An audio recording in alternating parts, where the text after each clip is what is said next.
지난번에는 돕는 배필 말씀으로 부부 사랑에 관해서 말씀을 드렸습니다. 이제 하나님의 목적과 사랑의 완성에 관한 이제 말씀을 드렸고요. 오늘은 우리가 잘 아는 이 선한 사마리아인 비유 말씀이죠. 이 말씀을 통해서 이웃 사랑에 대해서 좀 나눠보려고 합니다. 이제 이해를 해보려고 하면 그냥 쉽게 받아들일 수 있는데 조금 이제 깊게 생각을 해보면 이 말의 뉘앙스들이 조금 이상합니다. 주객이 바뀐 듯한 이제 느낌을 주거든요.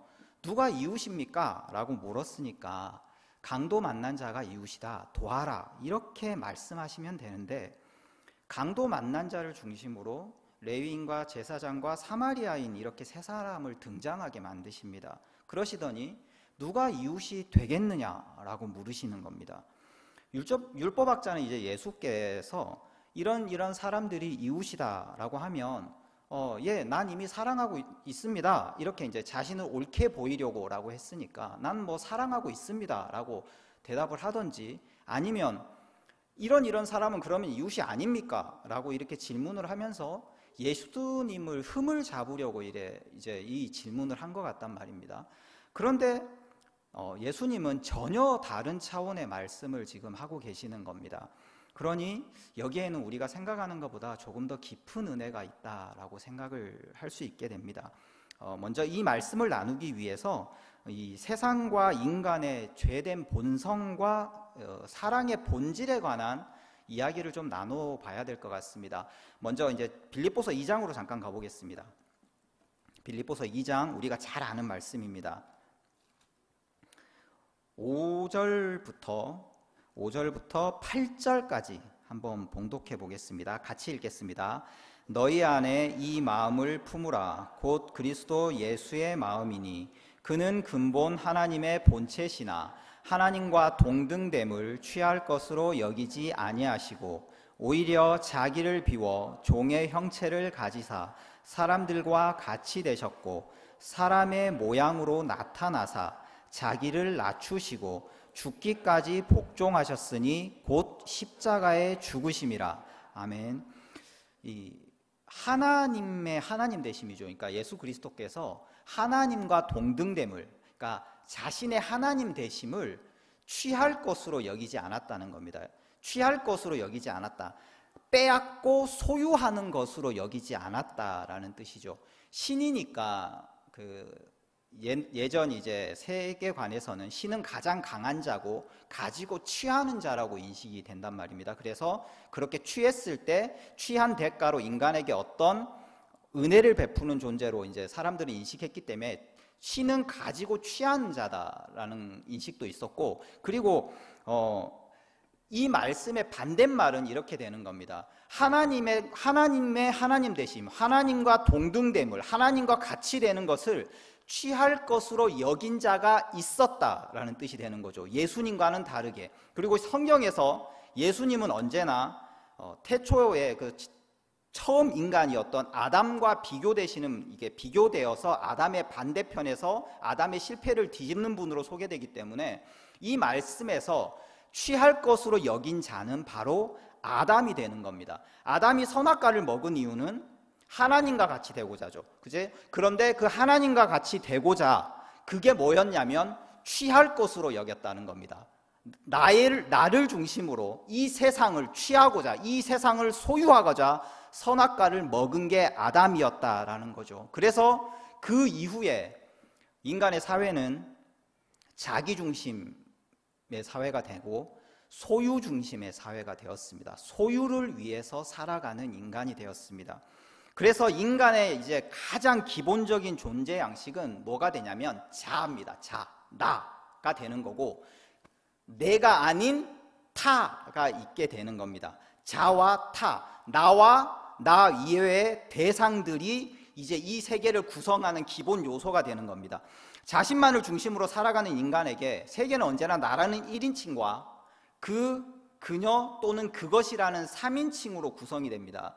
3인칭이라는 건 뭐냐면 쉽게 말하면 제3자인 겁니다. 제3자, 타인, 존재로서 의미나 가치나 관계, 응답, 배려, 사랑, 교감, 호응, 이런 동의, 이해 이런 등이 없는 그저 물건과 같이 대상화된 상태가 제3자, 아무 의미 없는 존재라고 할 수 있습니다.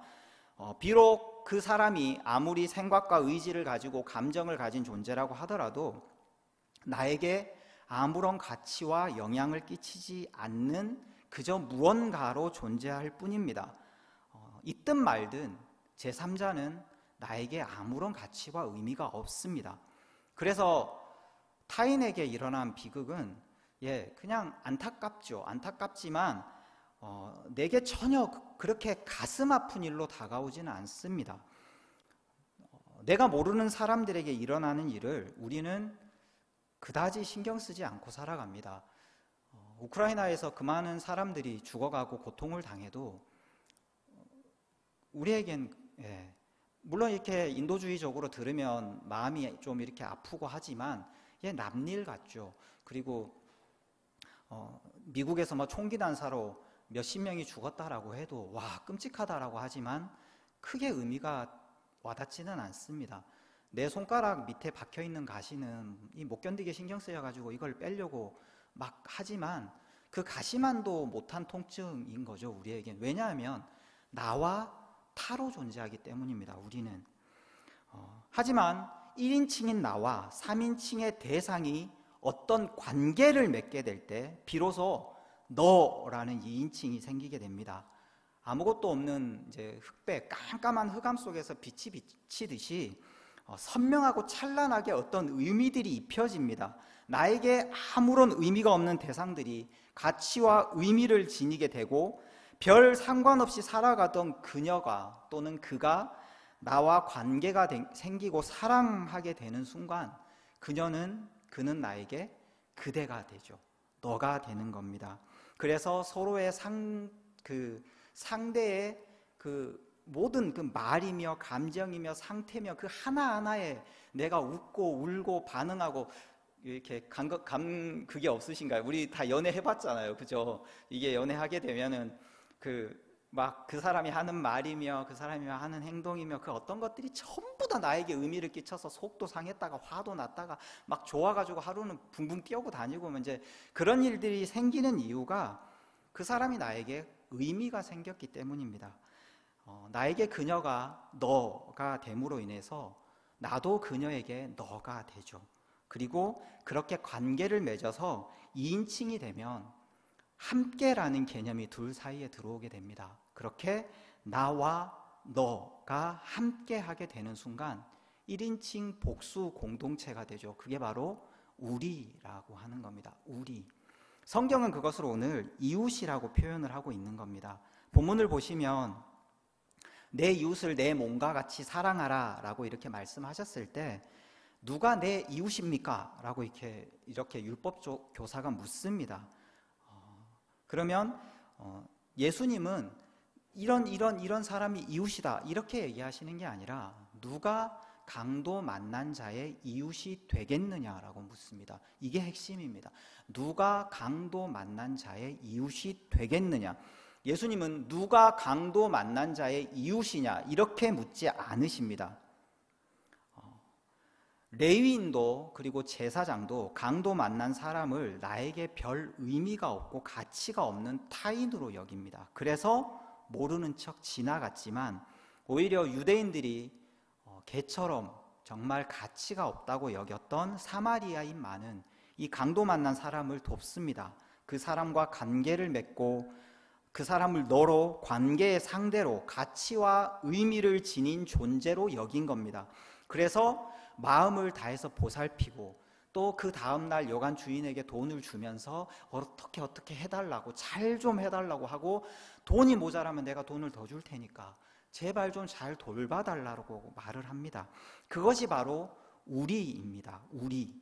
그리고 마지막에 예수께서 이렇게 말씀하시는 겁니다. 너도 가서 그렇게 하라 라고 말씀하십니다. 이 말씀은 이 뜻인 겁니다. 다른 사람을 타인으로 여기지 말고 우리로 여겨라. 이웃이 되어라. 그리고 사랑해라 라고 말씀하시는 겁니다. 우리는 이제 이웃을 사랑하라는 하나님의 명령을 보통은 이미 이제 내 옆에 이런 사람들이 이웃이 있습니다. 우리는 이제 이웃 하면 생각하는데 옆동, 앞동 또는 뭐 내 가게에서 만나는 사람이랑 내 직장에 일하고 있는 직장 동료나 우리 집 앞집 사람이라든지 이렇게 아니면 나의 친척이라든지 이렇게 이제 우리는 우리의 이웃을 인식하게 됩니다. 그런 자들을 그래서 예수님 명령으로 내 몸처럼 사랑해야지 이렇게 하는 것이 신자된 본분이라고 생각을 합니다. 사실 우리에겐 그렇게 내 옆에 있는 이웃을 사랑하는 것도 쉽지 않기 때문에 더욱이 나와 아무런 상관이 없는 사람들을 이웃으로 여기고 사랑하라는 건 어렵습니다. 그래서 우리는 그냥 남으로 여기고 살아갑니다. 율법학자처럼 내가 정하는 이웃의 범위가 있는 겁니다. 율법학자의 말은 뭐냐면 이웃이면 사랑하겠습니다 라는 뜻이거든요. 이웃이면 사랑하겠습니다. 그런데 예수님은 전혀 다른 말씀을 하고 계신 거죠. 하지만 하나님께서 우리에게 이웃을 사랑하라고 하시는 것은 그 사람이 내 이웃이니까 사랑하라 라고 하시는 것이 아니라 먼저 그와 이웃이 되고 사랑하라 라고 말씀하시는 거라고 우리는 반드시 명심해야 됩니다. 선한 사마리아인 비유로 예수께서 말씀하시려는 누가 내 이웃인가 라는 질문의 답변, 그 핵심은 사실 너는 어디까지 이웃이 되어줄 수 있느냐라는 겁니다. 너는 어디까지 이웃이라고 여기느냐, 그것을 예수님은 우리에게 묻고 계시는 겁니다.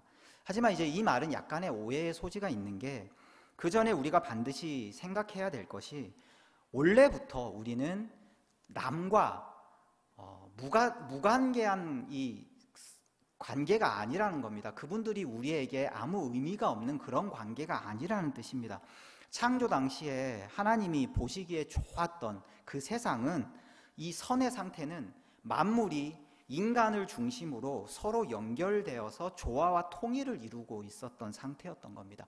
나와 상관없는 나무로 존재하는 것이 아니라 인류 전체가 우리라는 공동체로 존재하고 있었습니다. 그래서 신약에 가면 우리가 구원을 받아서 완성되는 공동체가 예수 그리스도를 머리로 하는 몸이라고 표현을 하지 않습니까? 지체.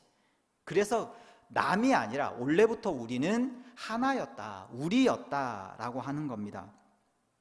하지만 하나님을 없이 여기고 세상을 독차지하려고 했던 인간의 교만과 탐욕으로 세상을 소유의 대상인 이 대상물들의 세계로 만들어버린 겁니다. 하나님에게서 등을 돌려 소유로 돌아섰습니다. 세상은 관계의 상대가 아니라 오직 나와 소유의 대상인 타만 있을 뿐이죠. 우리는 사람 또한 소유의 대상으로 생각하는 경우가 많습니다. 그래서 좀 친해지면 이런 말들 많이 하죠. 내 사람, 그렇죠? 내 사람, 너는 내 사람, 이렇게 표현을 하는 것도 다 우리가 소유의 관념으로 이 세상을 생각하기 때문입니다. 그렇게 모든 사랑 관계는 끊어졌고 나 위의 모든 사람은 나에게 있어서 존재로서의 가치와 의미를 지니지 못하고 그것을 상실해버리고 제3자인 남이 된 겁니다. 원래 남으로 존재하는 것이 아니라 내 중심으로 살아가는 내가 나의 교만과 탐욕으로 사랑해야 할 대상들을 남으로 여기고 살아가는 죄를 범하고 있다는 겁니다. 제사장과 레위인이 강도 만난 자를 보고 그냥 지나칠 수 있었던 것은 그 사람을 자신과 아무런 상관이 없는 자로 여겼고 돕는 것이 자신에게 이득이 되지 않는다고 생각했기 때문입니다. 하지만 우리로 여긴다면 그 안에서는 이득과 손해의 문제가 발생하지 않습니다. 여러분이 생각하는 우리 안에, 가족 안에 만약에 이해의 문제, 손해의 문제가 발생하고 있다면 이것은 관계를 생각해 볼 필요가 있다는 뜻이 되는 거죠. 그런데 이제 문제는 오늘 이제 이웃 사랑 이렇게에 관해서 나눈다 그랬지 않습니까? 지금은 이웃에 관한 이야기를 했고 사랑에 관한 이야기를 이제 나눌 텐데, 문제는 이 사랑의 영역에까지 이 문제가 연결된다는 겁니다.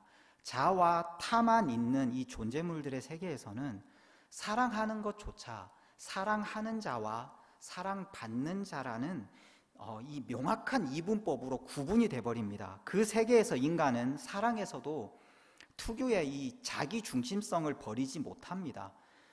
죄인 본연의 소유욕으로 인해서 인간의 사랑은 획득적인 사랑이 됩니다. 이 말을 반드시 명심하셔야 됩니다. 인간의 사랑은 획득적인 사랑이 됩니다. 소유를 위한 사랑, 이득을 위한 사랑, 상대가 소유 가능한 존재물과 같이 여겨지고 또는 그 상대를 통해 어떠한 이득을 얻기 위해서 사랑하는, 상대가 사랑의 대상이 아니라 사랑을 통한 이용의 대상이 되어버리는 사랑을 인간이 하기 쉽다는 겁니다. 죄인인 우리의 이 심리 내면을 들여다보면 인간의 사랑은 온전한 사랑이 아니라 탐욕에 가깝습니다. 자기중심적이고 사랑한다는 자신의 마음을 채우기 위해서 사랑을 하거나 어떤 이득을, 그것이 뭐 심정적이든지 물질적이든지 아니면 관계적이든지 어떤 그 이득을 위해서 사랑하는 경우가 대부분입니다. 가장 헌신적인 사랑이라고 하는 이 부모의 사랑, 자식을 향한 부모의 사랑도 보면 부모의 그 관념 같은 것들, 부모의 욕심, 그 다음에 걱정, 체면, 이런 것들로 오염되는 것을 종종 우리는 볼 수 있습니다. 그러니 다른 사랑은 말할 것도 없습니다.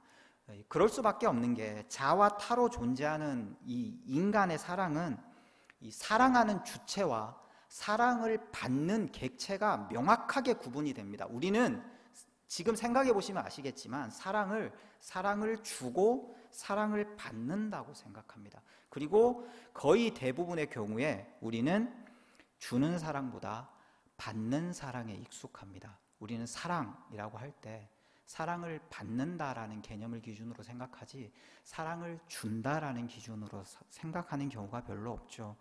더구나 주는 사랑이라도 온전히 선하지 못하니까 받는 사랑은 말할 것도 없이 굉장히 획득적일 수밖에 없습니다. 우리의 생각을 조금만 들여다보아도 쉽게 알 수 있습니다. 우리는 더 많이 사랑받을 요소들을 채우려고 인생을 살아갑니다. 외모나 내가 가지는 조건이나 내가 가지는 태도 등을 통해서 우리는 이 사랑받을 조건들을 많이 채워서 다른 사람들로부터 많은 사랑을 받으려고 하는 경우가 많죠. 그게 제일 많이 요즘 드러나는 게, 그러니까 세상이 정말 지혜롭다는 게 그 예수님 말씀하셨죠. 세상이 정말 지혜롭다고. 그 SNS들 보시죠. 인스타며 뭐며 그 밑에 뭐 있습니까? 좋아요, 하트 있지 않습니까? SNS를 하는 사람들은 거의 대부분 이 하트를 받으려고 하거든요. 굉장히 막 그 과시적인 어떤 것들을 찍어 올리고 스토리를 올리고 글을 쓰고 사진을 찍어 가지고 올린 다음에 뭘 보나? 그 밑에 있는 하트, 좋아요. 너무 명확하지 않나요? 사랑받으려고. 그게 인간이라는 거죠. 그래서 더 많은 사람과 혹은 상대방에게 더 많은 사랑을 받아내려 합니다. 소유욕에 가깝습니다. 그래서 사랑이 때론 이런 마음이 비틀려서 이게 비틀린 사랑의 모습인데 사랑받기 합당하지 않은 모습을 보입니다. 그 자녀들이 부모님께 반항할 때 주로 많이 하는 거죠. 부모 사랑을 받고 싶으니까 자신이 원하는 모습대로 부모가 사랑을 해주지 않으면 어떻게 하죠? 삐뚤어질 테다 이러죠. 그리고 나서 그럼에도 불구하고 부모가 사랑하는 것을, 그 사랑을 받아내려고 합니다. 떼를 쓰죠.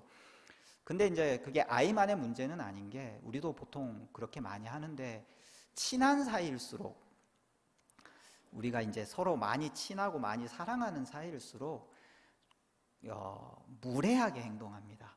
무례한 말을 하죠. 좋은 말을 해야 되는데 오랜만에 만나가지고 친한 척 한다고 너 왜 이렇게 살쪘어? 막 이럽니다. 네, 그 듣는 분은 아닌데 아닌데 괜히 기분이 나쁘죠. 근데 하는 사람은 그 말을 통해서 이 약간의 기분 나쁜 이 말을 이 사람이 받아주는 것으로 나와 이 사람이 서로 사랑하는 관계인 걸 확인하려고 하는 경우가 많죠. 이게 이제 인간의 내면이라는 겁니다.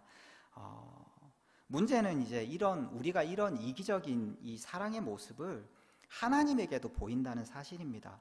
우리 자체가 획득적인 사랑을 하기 때문에, 이해득실이 우리 안에 있는 사랑을 하기 때문에 하나님도 우리를 그렇게 사랑할 것 같은 겁니다. 내가 어떤 사랑받을 조건들을 모습들을 보여야 하나님이 나를 사랑하실 것 같은 겁니다. 그래서 하나님께 이쁨을 받으려고 신앙생활을 질주하는 경우가 너무 많습니다. 물론 이제 너무 좋은 일이죠. 자녀가 부모에게 사랑받기 위해서 이쁜 행동을 하는 건 너무 좋죠. 그렇지만 부모의 사랑을 잃을까 겁나서 24시간을 그거에 벌벌 떨면서 부모 사랑받으려고 무언가를 한다면 이건 너무 불행한 부모 자녀 관계인 거라고 할 수 있습니다. 하지만 하나님의 사랑은 다릅니다. 성경에 요한일서에 나오죠. 하나님은 사랑이시라 이렇게 나옵니다. 하나님은 사랑이시라. 사랑이 많다, 사랑이 풍성하시다 이렇게 얘기하는 게 아니라 사랑 그 자체가 하나님이시고 하나님이 사랑 자체시다 이렇게 이야기하는 겁니다. 하나님의 본질이 사랑이다라는 말씀입니다. 우리가 이제 이 말씀을 온전히 이해할 수는 없습니다. 이렇게 세상 살아가면서 아마 저 천국에 가서 하나님을 뵈고 그곳에서 우리가 살아갈 때야 하나님이 사랑이시다는 걸 온전히 이해할 수 있겠지만, 예전에 그 아우구스티누스라는 그 신학자가 한 분 있었는데 이런 부분을 집중적으로 이제 연구하셨던, 한 400년쯤 사셨던 이제 그 분입니다. 이분이 삼위일체 안에서 이 하나님이 사랑이시다라는 걸 설명을 했습니다. 이게 완전한 설명은 아니지만 이 부분을 이해하는 데 꽤 많은 도움을 줍니다. 이게 뭐냐면 아우구스티누스는 삼위 이 각 위격에서 성부는 사랑하는 자로 표현을 했습니다. 성부는 사랑하는 분, 그리고 우리 그 축도에도 나오죠, 그죠? 성부는 사랑하는 분, 그리고 성자는 사랑받는 분. 예수님 세례 받으실 때 이는 내 사랑하는 자요 이렇게 하나님께서 성부께서 말씀하시잖아요. 그래서 성자는 사랑받는 자로 표현을 하시고 성령은 사랑하는 힘으로 이렇게 표현을 했습니다. 하나님 안에 완전한 사랑이 있습니다. 삼위로 존재하시지만 하나님은 동시에 한 분이시기 때문에 하나님은 사랑하는 자이자 사랑받는 자이고 곧 사랑하는 힘이신 겁니다. 하나님 안에 완전한 사랑이 있습니다. 왜냐하면 하나님은 한 분이시며 또한 완전한 우리이시기 때문입니다. 그래서 창세기 1장에 그 하나님이 인간을 복지실 때 우리라고 표현을 하시죠, 자신을. 그래서 하나님 안에서는 사랑하는 것이 곧 사랑받는 것이 되는 사랑의 독특한 구조가 성립이 됩니다. 사랑의 주체와 객체가 나누어져 있는 것이 아니라 사랑하는 것과 사랑받는 것이 하나님 안에 있습니다. 그래서 하나님께서 우리를 사랑하시는 것은 하나님 자신을 사랑하시는 것이 되고, 우리가 하나님을 사랑하는 것은 우리 자신을 사랑하는 것이 됩니다. 그리고 우리가 이웃을 사랑하는 것도 이 하나님 안에 있기 때문에 나를 사랑하고 하나님을 사랑하는 것이 되는 겁니다. 하나님을 사랑함으로 자신을 사랑하고 다른 사람을 사랑하는 것이 자신을 사랑하는 것이 되는 완전한 사랑, 그리고 사랑하는 것이 이제 유익이 되는, 그냥 사랑을 줘버리는 것이 아니라 사랑을 하는 것이 곧 사랑을 받는 것이 되는, 사랑하는 것이 곧 나에게 유익이 되는 사랑, 이것을 하나님의 사랑, 신적인 사랑이라고 표현을 하거든요. 이것을 아까 인간의 사랑인 획득적인 사랑과 반대되는 충만적인 사랑이라고 표현을 하는 겁니다. 이것이 이루어질 수 있는 것은 하나님의 사랑으로 인해서 하나님 안에 묶여서 나와 여러분 모두가 하나님 안에 서로가 가치와 의미를 가지는 너와 나, 우리가 되기 때문입니다. 하나님 사랑 안에서 나를 바르게 사랑하고 너와 우리를 아름답게 사랑하며, 그러므로 하나님을 사랑하는 것, 그게 바로 하나님께서 우리에게 주신 구원이라고 할 수 있습니다. 그래서 바울이 그 디모데에게 편지를 쓰면서 이렇게 성경을 씁니다. 디모데전서 5장 1절에서 2절 말씀입니다. 같이 한번 읽어보겠습니다. 시작. 늙은이를 꾸짖지 말고 고나되 아버지에게 하듯 하며 젊은이에게 형제에게 하듯 하고 늙은 여자에게는 어머니에게 하듯 하며 젊은 여자에게는 온전히 깨끗함으로 자매에게 하듯 하라, 이거죠. 아멘. 나와 상관없어 보이는 타인을 남으로 여기는 것이 아니라 가족으로 여겨라 이겁니다. 우리로 여겨라. 우리로 묶어 사랑하라는 것입니다. 획득적인 사랑 속에서 함몰되어 탐욕의 노예로 살아가는 비참한 운명을 극복하고 진정한 자유와 진정한 사람됨과 진정한 사랑을 회복하는 겁니다. 그것은 사랑대를 향한 희생을 뜻하는 것이 아닙니다. 우리는 사랑을 하면 사랑을 주기 때문에 내가 이렇게 내 살을 깎아먹는다라는 느낌을 가지기가 쉽습니다. 내가 희생하는 거라고 인식하지만 하나님 안에서는 사랑하는 것이 유익입니다. 하나님의 사랑, 완전한 사랑, 충만적인 사랑이란 언제나 사랑하는 자에게 유익합니다. 이것을 우리가 명심하고 살아야 됩니다. 그리고 예수 그리스도를 통해서 그 사랑을 입어 우리는 그 사랑 안에 이미 있습니다. 예수 그리스도께서는 우리를 사랑하셔서 십자가를 지신 그 자리가 가장 영광된 자리였다고 말씀합니다. 아까 우리 시작에 읽었던 빌립보서 잠깐만 다시 띄워주실래요? 그 마지막에 10절부터 한번 우리 같이 읽어보겠습니다. 시작.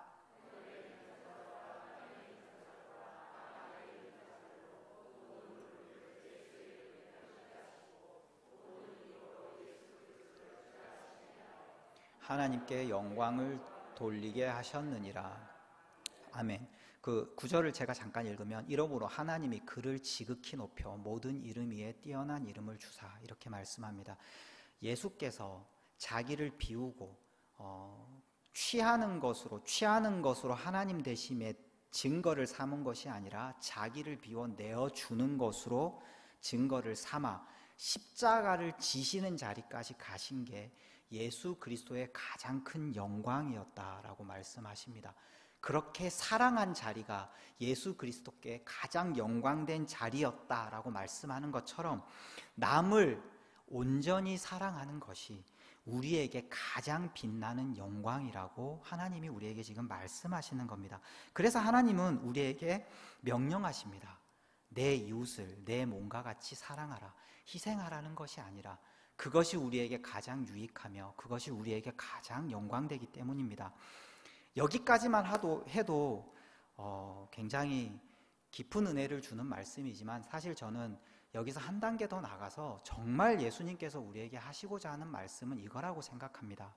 그게 뭐냐면 사마리아인은 이스라엘 민족이 그 역사 문제 때문에 그 사마리아가 독자적인 제사장과 독자적인 토라 율법과 그 이스라엘의 대척점에 서서 그 혼혈이었는데도 불구하고 마치 자기들이 그 택함받은 민족인 것처럼 행동을 했기 때문에 이스라엘로서는 너무 이게 불결하게 느껴졌었습니다. 그래서 정말 사마리아인들을 개처럼 여기거든요.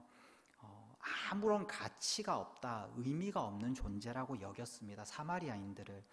그런 취급을 받았음에도 자비를 베푼 그 사람은 이 강도 만난 자를 이웃으로 사랑의 대상으로 의미와 가치가 있는 관계의 상대로 여기고 돕습니다.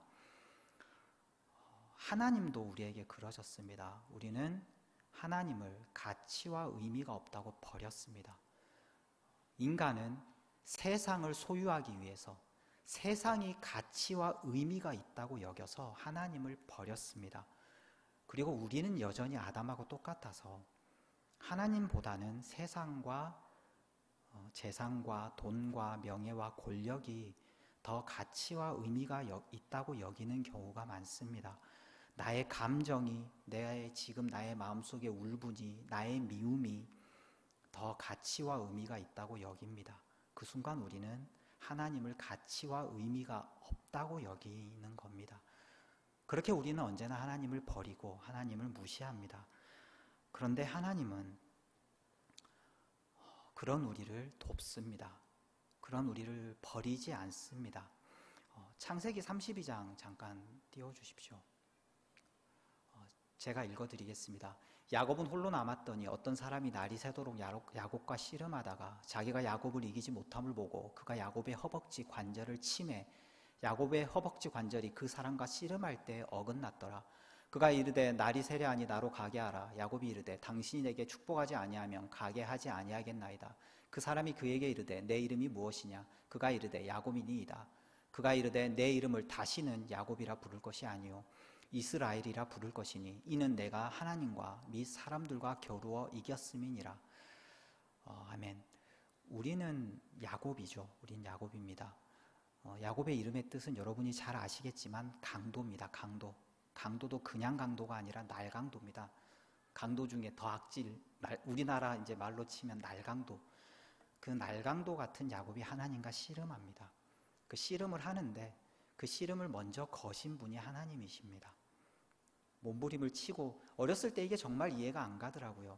환도뼈를 쳤잖아요. 그래서 이게 부러졌으면 야곱이 졌거든요. 분명히 야곱이 졌는데 왜 야곱을 이겼다고 하지? 이 사람이 힘이 없지가 않잖아요. 이렇게 환도뼈를 칠 정도 천사인데, 그리고 하나님, 그 천사의 하나님은 현현이라고 이제 신학자들이 이야기하는, 하나님이 내려오셔서 씨름하고 분명히 이기셔야 되는데, 그리고 환도뼈까지 치는데 야곱이 이겼다고 합니다. 신학을 하고 나서 이 말의 의미를 알게 됐고, 제가 부모가 되어서 자녀들을 한 20년 가까이 키우고 나니까 알겠더라고요. 왜 이겼다고 하는지. 하나님의 이 말씀은 야곱에게, 우리에게 이렇게 말씀하시는 겁니다. 네 이름이 야곱이 이제 아니다. 다시는 너를 야곱으로 부르지 않겠다. 너는 날강도가 아니다. 너는 강도가 아니다. 이스라엘이다. 너는 하나님을 이겼다. 이겁니다. 하나님을 이겼다. 이기지 못했죠. 그렇지만 이겼습니다. 하나님은 누구에게도 지지 않으시죠. 오직 하나에게만 집니다. 그게 바로 누구냐면 우리입니다. 우리. 하나님의 자녀인 우리. 부모는 자녀를 이기지 못합니다. 보통은 부모가 잘 가르쳐야 되니까 자녀를 설득하는 것처럼 보이지만, 자녀가 한번 떼를 쓰기 시작하고 굽히지 않으면 결국 누가 지냐면 결국 부모가 집니다. 하나님은 지금 우리에게 뭐라고 얘기하시는 거냐면, 너는 강도가 아니다. 너는 내 자식이다. 너는 내 자식이다. 우리는 강도죠. 하나님께 강도입니다. 그리고 우리는 이 세상에서 강도 만난 자입니다. 서로 강도끼리 살아가니까 어느 날은 내가 강도가 되고 어느 날은 내가 강도 만난 자가 됩니다. 우리가 하나님 앞에 목 놓아 울 때는 강도 만난 자가 돼서 목 놓아 울죠. 그리고 우리가 하나님 앞에 면목이 없을 때는 강도일 때입니다. 그게 우리입니다. 그런데 하나님은 뭐라고 얘기하시냐면, 너희는 나에게 가치와 의미가 있지 않다.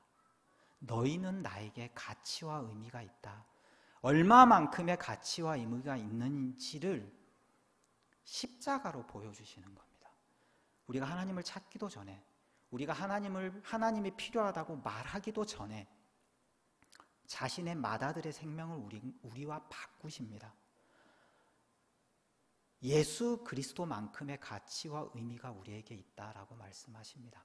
우리가 이렇게 죄인처럼 살아가지만, 강도처럼 살아가서 야곱이 그렇게 여기 받아버리고 저기 받아버리고 재산 강탈하려고 막 발버둥을 치고 살아갔던, 그러면서 하나님 앞에 하나님이 나에게 은혜를 베푸셔서 나에게 재산을 주시고 무사히 이곳에 돌아오게 하시면 내가 하나님 한번 하나님으로 섬겨봐 줄게요 라고 합니다. 야곱이 참 어리석어 보이지만 우리가 그렇게 살아가죠. 근데 그 야곱의 인생에 한 번도 하나님은 야곱의 그 걸음을 무시하신 적도 없고 놓아두신 적도 없고, 언제나 그 말도 안 되는 행동 속에 함께 하십니다. 오죽하면 그 병풍나무 세웠다고 양이 얼룩으로 태어날까요? 이게 말이 되나요? 그걸로 우리는 태교 이렇게 하지만, 어디 가셔서 병풍나무 세우고 우리가 그거 본다고 애가 얼룩무늬로 태어나지 않지 않습니까? 그렇죠? 너무 기가 막힌 거죠. 그거 하고 있다고 거기에 그 양을, 그것도 토실토실하고 좋은 양을 그렇게 태어나게 하십니다. 그렇게 인도해 가시면서 하나님이 뭘 증거하시냐면, 너는 내 아들이다 라고 하시는 겁니다. 지금 우리의 인생에, 여러분의 인생에 하나님은 그걸 증거하고 계시다고 저는 생각합니다. 이 선한 사마리아인으로 하나님이 우리에게 증거하고자 말씀하시고자 하는 핵심은 우리가 하나님의 자녀라는 사실입니다. 우리가 그 사랑 안에 이미 있다는 뜻이고, 그러니